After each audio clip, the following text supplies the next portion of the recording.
الحمد لله الحمد لله رب العالمين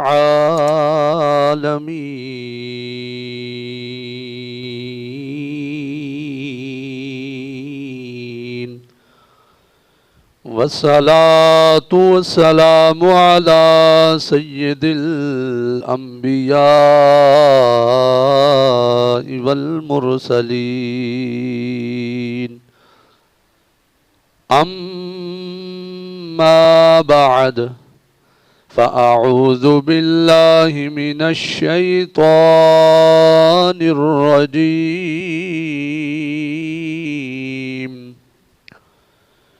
بسم الله الرحمن الرحيم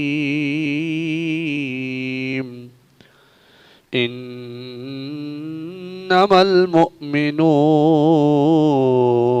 إخوة آمنت بالله صدق الله العظيم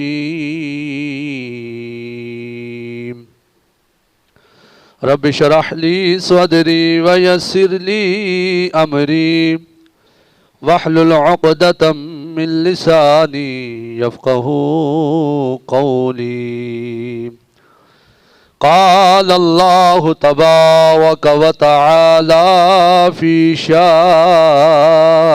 حبيبي إن الله وملائكته يصلون على النبي يا أيها الذين آمنوا صلوا عليه وسلموا تسليما الصلاة والسلام عليك يا رسول الله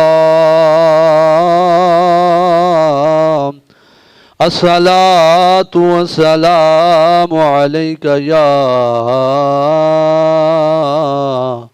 حبيب الله الصلاة والسلام عليك يا سيدي يا خاتم النبيين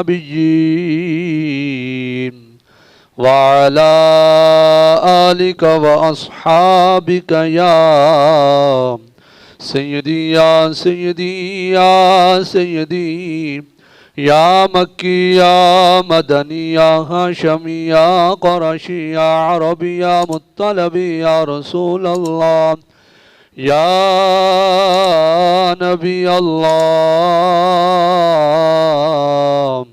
يا نور الله يا خليل الله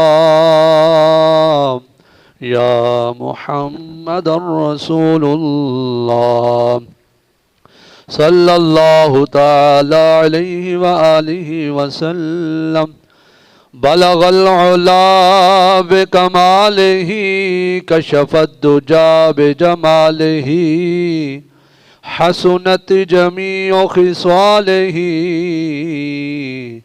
صلوا عليه وآله مولاي صل وسلم دائما أبدا على حبيبك خير الخلق كلهم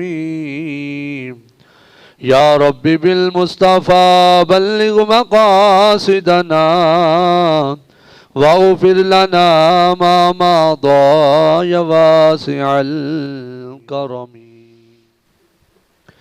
چمک تجھ سے پاتے ہیں سب پانے والے چمک تجھ سے پاتے ہیں سب پانے والے میرا دل بھی چمکا دے چمکانے والے میرا دل بھی چمکا دے چمکانے والے برستا نہیں دیکھ کے ابر رحمت برستا نہیں دیکھ کے ابر رحمت بدوں پر بھی برسا دے برسانے والے میرا دل بھی چمکا دے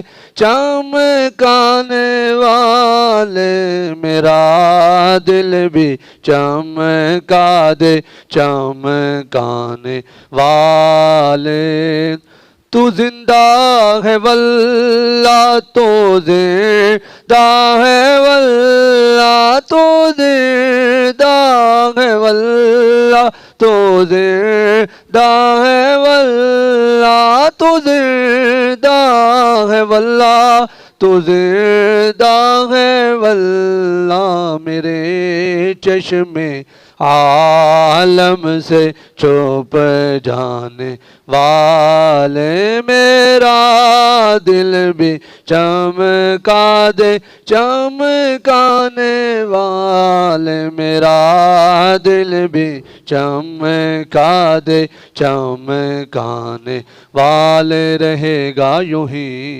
ان کا چرچا رہے گا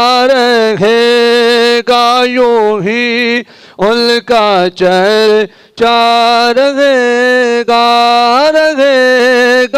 یوں ہی ان کا چرچا رہے گا پڑے خاک ہو جائیں جل جانے والے میرا دل بھی چمکا دے چمکانے والے میرا دل بھی چمکا دے چمکانے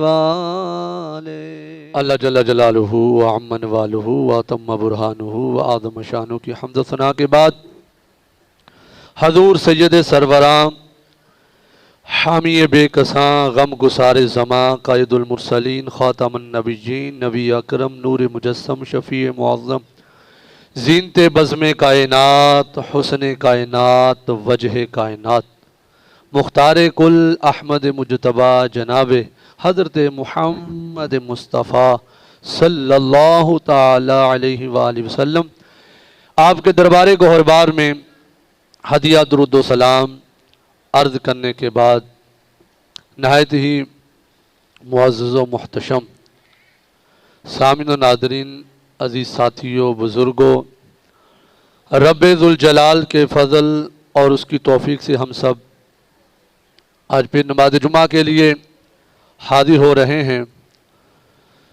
دعا ہے خالق کائنات ہمارا آج کا نماز جمعہ پڑھنا اپنی پاک اور بلند بارگاہ میں قبول و منظور فرمائے۔ آج کا عنوان خدمت خلق یعنی اللہ کی مخلوق کی خدمت، اس پر اللہ کریم کیا اجر کیا صلہ کیا ثواب عطا فرماتا ہے۔ جیسا کہ آپ سب حضرات بخوبی واقف ہیں، اس وقت یہ پیارا وطن عزیز، پیارا ملک پاکستان جو آدھے سے زیادہ سیلاب کی زد میں آ چکا ہے، گھروں کے گھر تباہ ہو گئے، والدین کے سامنے ان کے بچے چیختے رہے، وہ جان بحق ہو گئے، جان کی بازی ہار گئے۔ کچھ ایسے بچے جن کے والدین اللہ کو پیارے ہو گئے، یعنی یوں سمجھ لیجئے کہ ان کا نظام زندگی درہم برہم ہو چکا ہے۔ کوئی بچ گیا ہے تو اس کا گھر نہیں بچا، اور کچھ ان کے پاس اناج بھی سارا تباہ و برباد ہو گیا، یعنی یوں سمجھیے کہ بستیوں کی بستیاں ملیہ میٹ ہو چکی ہیں۔ توسا شریف کو آپ لے لیجئے، صرف 15 منٹ لگے، وہ رب ہر چیز پر قادر ہے، وہ خالق ہے، وہ مالک ہے، وہ رازق ہے، وہ رب کسی کے ساتھ ظلم نہیں کرتا، وہ رب کسی کے ساتھ ظلم ہے۔ یہ ہماری اپنی ہی غلطیاں، اللہ کریم کی نافرمانیاں، کہ مسجدیں ویران ہو رہی اور گناہوں کے اڈے آباد ہوتے ہمیں نظر آ رہے ہیں۔ ہم خود سمجھ رہے ہیں کہ ہماری غلطیاں ہیں، جن غلطیوں کی وجہ سے اللہ کریم ہم سے ناراض ہیں، پھر بھی اللہ کریم نے ہمیں یہ موقع عطا فرما دیا۔ وہ رب ہے، چاہے تو پورے ملک کو 1 منٹ کے اندر کچھ کا کچھ کر سکتا تھا۔ وہ رب ہے، وہ خالق ہے، وہ رازق ہے، اس کی آگے کسی کو بات کرنے کی مجال، وہ رب ہے، کوئی کچھ بھی نہیں کر سکتا۔ دیکھا نہیں، ہم نے ویڈیوز دیکھ رہے ہیں، بے بس کھڑے ہیں، آنکھوں کے سامنے گھر گر رہے ہیں، کچھ کر نہیں سکتے۔ ایک والد اپنے بچوں کو بچانے کی کوشش کر رہا ہے، لیکن وہ خود بھی اپنی جان کی بازی ہار جاتا ہے۔ اپنے ہی آنکھوں کے سامنے بڑی بڑی وہ بلڈنگیں، سیکنڈ نہیں لگا، سیکنڈوں کے اندر وہ ملیاں مٹ ہو گئیں۔ کتنی کتنی وہ منزلیں تھیں، کتنے بڑے بڑے درخت تھے، وہ پانی کتنی موجوں کے اندر تھا، اس کی لہر، اس کی آواز کو وہ یوں سمجھیے پانی بفرا ہوا تھا۔ اس کے راستے میں جو بھی چیز آ رہی ہے اس کو زمین بوس کرتا ہوا نظر آ رہا ہے۔ یہ اللہ کا عذاب ہے۔ ابھی ایک لہر ختم نہیں ہوتی کہ پیچھے سے اور لہر آ جاتی ہے۔ یعنی اتنا ہم مصیبتوں کا سامنا کر رہے ہیں۔ اگر اب بھی ہم توبہ نہیں کریں گے تو کب توبہ کریں گے؟ علامہ اقبال ہمیں سمجھا گے نہ سمجھو گے تو مسلمانوں مٹ جاؤ گے، تمہاری داستان تک نہ رہے گی داستانوں میں۔ یہ بھی اللہ کریم نے ہمیں موقع دیا ہے کہ اگر ادھر سیلاب آ سکتا ہے تو تمہیں موقع ہے، تم ہی توبہ کر لو۔ ان بہن بھائیوں سے سبق سیکھو کہ وہ لوگ تھے جو لوگوں کی خدمت کرتے تھے۔ ایک ویڈیو دیکھیے کہ بندہ رو رہا، کہتا ہے میرے 70 مان جو گندم تھی نا، اناج تھا، سارا پانی کے اندر بہہ گیا۔ آپ وہ دل دہلا دینے والے مناظر دیکھ رہے ہیں۔ جو زندہ بچ گئے ہیں ان کی حالت بھی کیسی، کسی کا باپ نہیں ہے، کسی بیچارے کی ماں نہیں ہے۔ وہ ویڈیو بھی آپ نے دیکھی ہوگی کہ وہ چند منٹوں کا وہ بچہ، لیکن وہ بچہ تو پانی کے اندر تیر رہا لیکن اس کی ماں کا پتہ ہی نہیں۔ وہ رب ہے، وہ خالق ہے، وہ مالک ہے۔ اتنا بڑا درخت، یہ میں نے خود دیکھا، اتنا بڑا درخت، بڑا قدور، لیکن وہ سیلاب کا پانی اس کو اپنی طرف نیچے کی طرف لے کر جا رہا ہے۔ یعنی اتنا اللہ کریم کی ذات ہم پہ ناراض ہے کہ مسلمانوں، اب بھی میں تمہیں یہ موقع دے رہا ہوں۔ ایک ماں اپنے بچے سے اتنا زیادہ پیار کرتی ہے تو وہ رب 70 ماؤں سے بڑھ کر اپنے بندے سے پیار کرتا ہے۔ 70 ماؤں سے بڑھ کر وہ رب اپنے بندوں سے پیار کرتا ہے۔ وہ موقع دیتا ہے، میرا بندہ اب بھی میری بارگاہ میں جھک جائے، اب بھی توبہ کر لے۔ آئیے امام الانبیاء کے غلاموں، اس وقت وہ سیلاب زدگان کے جو لوگ ہیں وہ ہماری مدد کے منتظر ہیں۔ اللہ نے ہمیں جو بھی دیا ہے، تو میں بچوں کو سمجھا رہا تھا، بچوں سنو، آج ہمارا جی چاہتا ہے کہ میں چائے پیوں، ہر سہولت موجود ہے، میں اٹھ کر چائے خود بنا سکتا ہوں، پی سکتا ہوں۔ میرا جی چاہتا ہے میں ٹھنڈا پانی پیوں تو میں پی سکتا ہوں، میرا جی چاہتا ہے پنکھا چلا لوں تو میں چلا سکتا ہوں۔ اللہ کریم کی بے شمار نعمتیں ہیں، لیکن وہاں پر یہ سب کچھ چھن گیا۔ وہ بیچارے بے یارو مددگار کوئی چھتوں کے اوپر کھڑے ہیں، جو بچ گئے ہیں بیچارے وہ کونوں پہ کھڑے ہیں، کوئی اونچی جگہ ہے وہاں پر کھڑے ہو کر انتظار کر رہے ہیں۔ اور کیا ہی کسی نے خوبصورت جملہ لکھا، کہا کہ پہلے تو لوگ بارشوں اور سیلاب کی وجہ سے مر رہے تھے، اور اب حالات ایسے پیدا ہو چکے لوگ بھوک کی وجہ سے مر رہے ہیں۔ لوگ منتظر ہیں کہ ہماری مدد کے لیے کوئی آئے۔ میرے بھائیو، یہ بات یاد رکھیے گا، یہ مت سمجھنا کہ ہمارا مال ہمیشہ ہمارے پاس رہے گا۔ ہمارے پاس کوئی گارنٹی کارڈ نہیں ہے۔ ایسے ہی ان کے پاس سب کچھ تھا، ساری سہولیات تھی، وہ لوگوں کی امداد کرتے تھے، لیکن اللہ کی لاٹھی بے آواز ہے۔ اب وہ ہماری مدد کے منتظر ہیں کہ کوئی آئے، ہمارا مسیحا بنے، ہماری مدد کرے، کوئی آئے۔ کچھ تو ایسے لوگ بھی دیکھنے کو مل رہے، کہتے ہیں کہ ہمیں کچھ نہیں چاہیے، بس ہمارے لیے صرف یہی کر دیا جائے، اس پانی کو ہٹا دیا جائے، ہم پھر نئے سرے سے اپنی زندگی کا آغاز کر لیں گے۔ تو میرے بھائیو، اس وقت یہ وطن عزیز کے باسیوں کے اوپر مشکل وقت ہے۔ اس وقت ہمیں دکھ درد بانٹنے کا یہ موقع ہے۔ جتنی اللہ کریم نے استطاعت دی ہے، جتنا اللہ کریم نے مال دیا ہے، تو وہ صحابہ کرام کی سنت پر عمل کرتے ہوئے وہ جو صحابہ کرام ایک دوسرے کے لیے کتنی بڑی بڑی قربانیاں دیتے تھے، تو آج ہمارے پاس یہ وقت ہے، اور اگر ہم کسی کو کچھ دے دیں گے، تاجدار ختم نبوت صلی اللہ تعالی علیہ وآلہ وسلم نے ارشاد فرمایا رحم کرنے والا جنت میں چلا جائے گا۔ جو آج فرمایا کسی کی مدد کرے گا اللہ کریم اسے جنت عطا فرما دے گا۔ جو آج کسی اپنے بھائی کو ایک جوڑا لے کر دے دے گا، ضروری نہیں پرانی، ہاں طاقت ہے تو نیا لے دو، یعنی کچھ نہ کچھ حصہ ضرور ڈالیں اپنے ان بہن بھائیوں کے لیے۔ محبوب فرماتے ہیں جو بھی رحم کرے گا، شفقت کے ساتھ پیش آئے گا اپنے بہن بھائیوں کے ساتھ، اللہ کریم اسے جنت میں داخل فرما دے گا۔ تو پیارے آقا کریم علیہ السلام کی بارگاہ میں صحابہ کرام نے پھر سوال کیا، سوال اسی کے متعلق تھا، حضور ہم سب رحم کرنے والے ہیں، مالک اس کا کیا مطلب ہے؟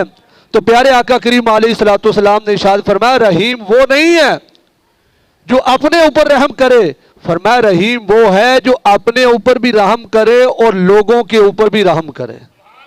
فرمایا اصل بندہ یہ ہے مرد بندہ۔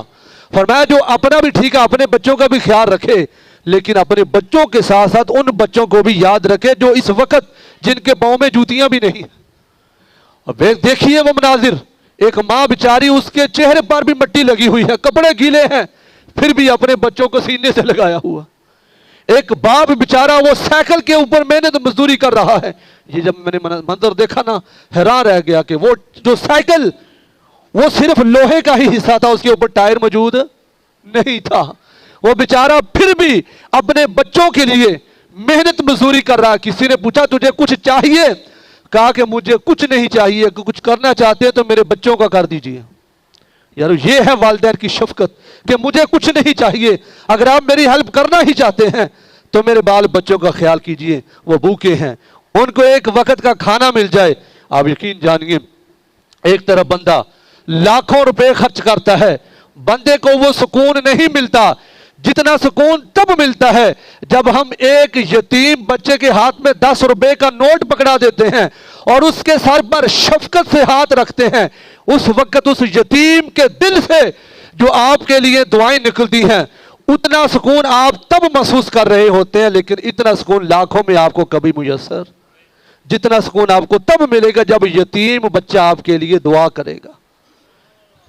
وہ بچے انتظار، بیچارے پاؤں سے ننگے ہیں کہ ہمیں جوتا لے دو، ہمیں مکان دے دو، بچے بچے ہوتے ہیں۔ لیکن امام الانبیاء کے غلاموں پیارے آقا کریم علیہ السلام ارشاد فرماتے ہیں کہ ایک بندہ ہے وہ اگر جانور کے ساتھ بھی شفقت کرے تو اللہ کریم اس کو، اس کا بھی امام غزالی رحمت اللہ علیہ، اللہ اکبر، بڑے جھڑے بندے گزرے ہیں اور بڑے محقق تھے، مفسر تھے، عاشق رسول تھے، وقت کے امام تھے۔ تو امام غزالی رحمت اللہ علیہ کا جب آپ کا وصال ہو گیا تو کسی نے پوچھا حضرت کون سی نیکی اللہ کریم کی بارگاہ میں مقبول ہوئی جس کی وجہ سے آپ کی بخشش ہو گئی؟ دل تھام کر یہ بات سنیے گا، ہم کچھ نیکیاں ایسی ہوتی ہیں ہم ان کو محسوس ہی نہیں کرتے، کیونکہ سیلفی کا زمانہ ہے، ہمیں وہی نیکی اچھی لگتی جس میں لوگ دیکھیں، لیکن یہاں بات کچھ الٹ ہے۔ امام غزالی رحمت اللہ علیہ سے پوچھا حضرت بتائیے اللہ کریم کو آپ کی کون سی نیکی پسند آ گئی؟ تو امام غزالی کے پتہ جملے کیا تھے؟ فرمایا میری وہ نیکی قبول ہوئی جسے میں نیکی سمجھا ہی نہیں تھا، میں نے سمجھا یہ تو عام سی بات ہے، لیکن وہ رحیم ہے، وہ کریم ہے، وہ بخشنے پر آ جائے تو چھوٹی سی نیکی کی وجہ سے بخش دیتا ہے۔ اگر پکڑ پر آ جائے، اگر پکڑ نہ چاہے تو انسان لاکھ نمازیں پڑھنے والا ہو لیکن لوگوں کی دل آزاری کرنے والا ہو تو اللہ پوچھے گا تو نے میرے بندے کا دل دکھایا تھا، تجھے پتہ نہیں میں اپنے بندے مومن کے دل میں رہتا ہوں، تو نے میرے بندے کا دل دکھایا تھا اور وہ تیر چلائے تھے، زبان کے وار کیے تھے، اب بتا دوں کدھر جائے گا؟ پکڑنے پر آ جائے تو ایک چھوٹی سی غلطی کی وجہ سے پکڑ لیتا ہے، بخشنے پر آ جائے تو چھوٹی سی نیکی سے بخش دیتا ہے۔ امام صاحب بتائیے کون سی نیکی کی وجہ سے بخشش ہو گئی؟ امام غزالی نے فرمایا سنیے، آج تو یہ رواج ختم ہو گیا نا، پہلے یہ رواج تھا، تختیاں لکھی جاتی تھی، سیاہی ہوتی تھی، دوات ہوتی تھی اور قلم ہوتی تھی، پھر وہ رائٹنگ ہوتی تھی. تو ہمارے اسلاف، ہمارے بزرگان دین، انہوں نے یہ سارے کام کیے. امام غزالی رحمۃ اللہ علیہ کتاب لکھ رہے تھے، آپ نے وہ قلم سیاہی کے اندر ڈبوئی، پھر اس کے بعد آپ نے لکھنا چاہا. جب آپ نے وہ قلم رکھی تو دیکھا اس قلم کے اوپر آ کر مکھی بیٹھ گئی. اس قلم کے اوپر، بولیے، قلم کے اوپر مکھی، جو ہم بھی دیکھتے ہیں، مکھی آ کر بیٹھ گئی. امام غزالی رحمۃ اللہ علیہ نے سوچا یار ہو سکتا ہے اس کو پیاس لگی ہو. ہائے ہائے یارو کتنا وہ پیتی ہے. امام غزالی کے دل میں یہ خیال گزرا شاید اس بیچاری کو پیاس لگی ہے. چلو غزالی تیرے 2 سیکنڈ لگیں گے تو رک جا، تیرا کون سا کام پیچھے پڑ جائے گا. امام غزالی رک جا. فرماتے میں نے اپنے دل میں سوچا چلو یہ بیچاری اپنی مرضی سے جب اٹھے گی امام غزالی پھر قلم اٹھا لے گا. اس نے اپنی مرضی سے سیاہی چوسی، سیاہی پی کر وہ چلی گئی. تو اللہ رب العالمین نے فرمایا غزالی بتا تو نے اس وقت قلم کو اٹھایا کیوں نہیں. غزالی بتا تو نے اس وقت قلم کو اٹھایا کیوں نہیں. عرض کی مالک میں نے دل میں سوچا یہ رب کی مخلوق ہے. رب کی، بولیے رب کی، یہ بھی رب کی مخلوق ہے. چلو اگر اس کی پیاس سیاہی سے بجھتی ہے یہ پیاس بجھا لے، یہ میرے رب کی مخلوق ہے. میں نے انتظار کیا تو اللہ رب العالمین نے ارشاد فرمایا اے غزالی جو میری مخلوق پر شفقت کرے بتا پھر میں اسے بخشوں نہ تو کیا کروں. بات کو سمجھ جائیے، میں نے دریا کو کوزے میں بند کر دیا کہ جو میری مخلوق کے ساتھ پیار کرے، میری مخلوق کی مدد کرے، تو غزالی پھر تو ہی بتا جو میری مخلوق سے پیار کرے تو میں خالق ہو کر اس بندے سے کیوں نہ پیار کروں. تو یہ ہمارے لیے سبق ہے کہ اگر ایک بندہ ایک مکھی کے ساتھ بھی بھلائی کرے تو اللہ اس کا بھی صلہ دیتا ہے. تو جو سیلاب زدگان کے لیے ایک نیا جوڑا لے دے گا، اللہ کتنا راضی ہوگا. جو سیلاب زدگان کے چھوٹے چھوٹے بچے جو یتیم ہیں بیچارے انتظار کر رہے ہیں کوئی ہماری مدد کے لیے آئے. اس کا مقصد یہ نہیں کہ مدد پہنچ نہیں رہی، میں یہ کہنا چاہتا ہوں جنہوں نے مدد کی ہے اللہ انہیں اور دے گا. جو ابھی تک انتظار میں ہیں کہ پتہ نہیں وہاں مال پہنچ رہا ہے یا نہیں، آپ اپنی نیت کو ستھرا کیجئے، اپنی نیت کو اچھا کر لیجئے. دیکھیے یہاں پر بھی نیت ہی کی تھی، قلم روک دیا تو اللہ نے بخشش فرما دی.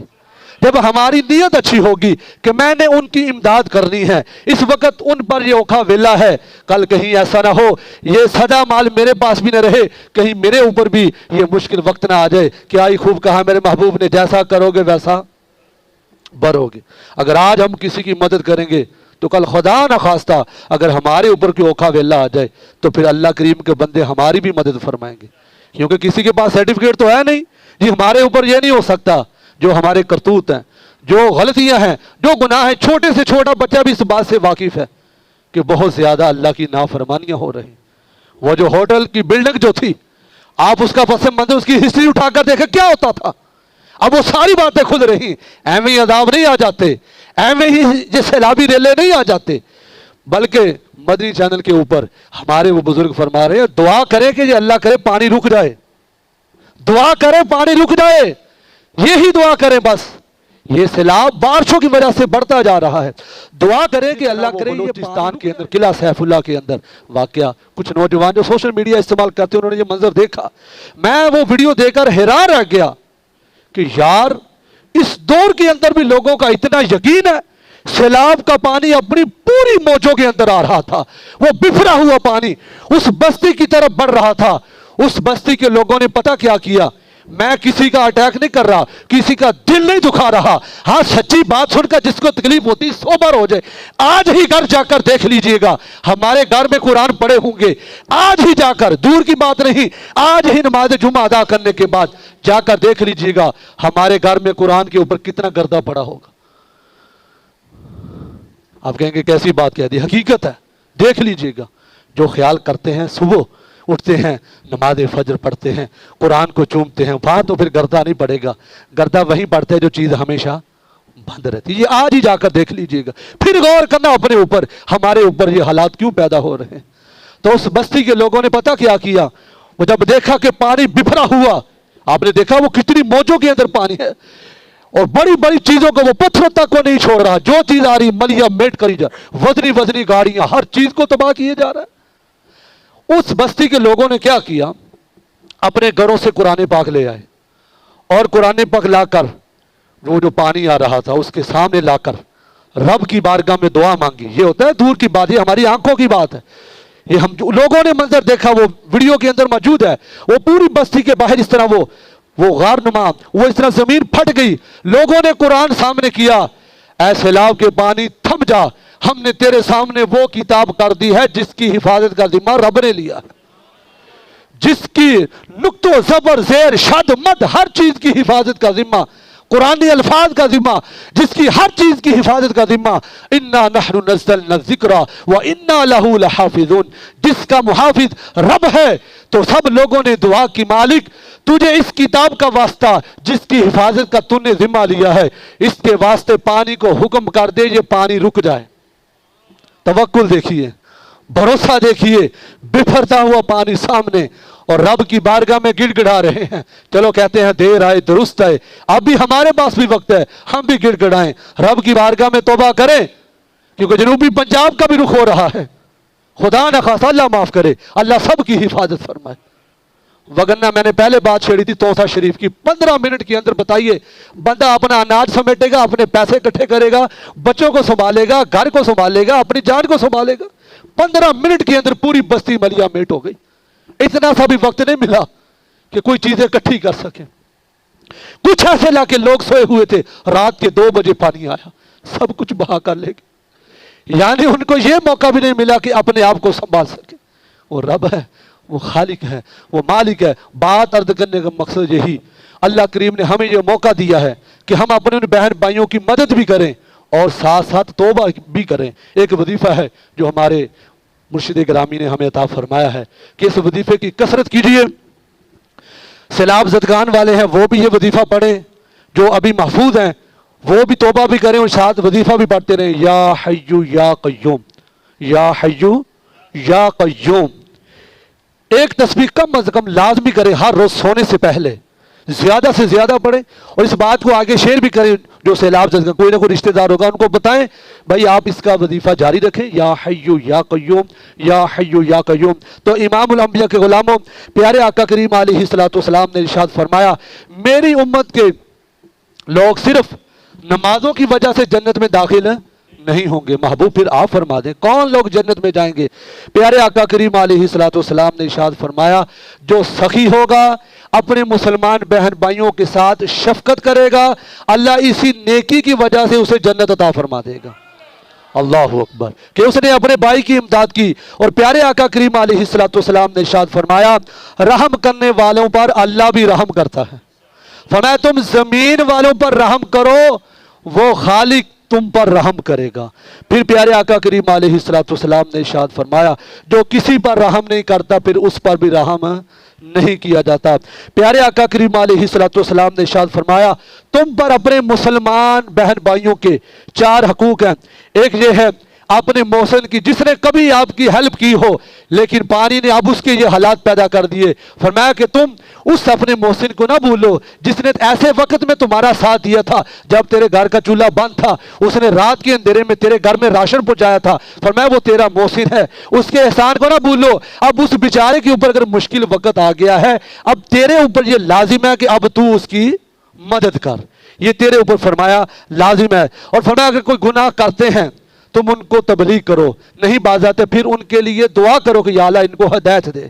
فرمایا یہ ان کے لیے دعا کرو. اور دوسرا فرمایا کہ بیمار ہو جائے تو اس کی عیادت کرو. اور فرمایا جو بندہ توبہ کر لے پھر اسے اپنا دوست بنا لو. فرمایا توبہ کر لے اللہ کریم کی بارگاہ میں کہ مالک مجھے معاف کر دے، تو پھر اللہ کریم بھی اسے معاف کر دیتا ہے. میرے بھائیوں، بنی اسرائیل کے اندر ایک دفعہ سخت قحط سالی آ گئی. ایک عابد تھا بندہ، وہ جو اونچی جگہ پر بیٹھ کر اللہ کریم کی عبادت کر رہا تھا. اب کیا ہوا، وہ اسی جگہ پر اس ٹیلے کے اوپر بیٹھا ہوا تھا. اس نے سوچا کہ میری قوم بھوکی مر رہی ہے، میری قوم ہماری حالت یہ ہے، جو ٹینٹ پہلے 7,000 کا تھا 14,000 کا ہو گیا ہے. ہماری حالت یہ جو چاول کی پہلے قیمت اور تھی اب ریٹ اس کا بڑھا دیا گیا، سبزی کا ریٹ جو پہلے اور تھا بڑھا دیا گیا. عذاب کیوں نہ آئے؟ پھر ہر چیز کے ریٹ ڈبل سے ٹرپل کر دیے. جو بیچارے ایک ٹائم کی روٹی کے لیے ترس رہے ہیں اور آٹا اتنا مہنگا کر دیا. اور راشن کی بھی ویڈیو میں نے دیکھی ہے، ایسا راشن لوگ لے کر جا رہے ہیں، اللہ معاف فرمائے. ان بیچارے نے وہ بورا کھولا آٹے کا، وہ بجائے آٹے کے کچھ اور ہی نکلا.